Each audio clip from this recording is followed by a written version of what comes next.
ஹோலி பண்டிகை பொதுவாக பிரகலாதன் மற்றும் ஹோலிகா கதையுடனும் ராதா கிருஷ்ணரின் விளையாட்டுடனும் தொடர்புடையது. இருப்பினும் தென்னிந்தியாவிலும் சில குறிப்பிட்ட பிரிவினரிடமும் சிவபெருமான் மற்றும் பார்வதி தேவி தொடர்பான கதைகள் மிக முக்கியமாக கருதப்படுகின்றன. சிவன் ஆழ்ந்த தியானத்தில் அமர்ந்திருக்கிறார். அருகில் பார்வதி சிவனின் தியானத்தை கலைக்காமல் அவருக்கு பணிவிடை செய்வதற்காக காத்திருக்கிறார். தியானத்திலிருக்கும் சிவனின் இதயத்தை நோக்கி மலர் அம்பை எய்கிறார். அவரது உடலில் ஒரு மெல்லிய அதிர்வு ஏற்படுகிறது. அவரது கண்கள் மெதுவாக திறக்கத் தொடங்குகின்றன. கோபத்துடன் தனது மூன்றாவது கண்ணை திறக்கிறார். அதிலிருந்து வெளிப்படும் தீப்பொறி காமதேவனை நோக்கிச் செல்கிறது. தீப்பொறி பட்டவுடன் காமதேவன் எரியத் தொடங்குகிறார். காமதேவன் எரிந்த பிறகு பார்வதி மற்றும் ரதி சிவனின் காலடியில் அமர்ந்து காமதேவனை மீண்டும் உயிர்ப்பிக்க வேண்டுகிறார். சிவனின் ஆசியுடன் காமதேவன் மீண்டும் உயிர் பெற்று எழுகிறார்.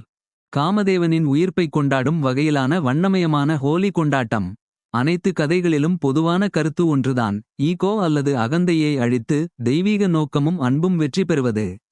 இது குளிர்காலம் முடிந்து வசந்த காலம் மற்றும் புதிய உயிர் பிறப்பதை குறிக்கிறது.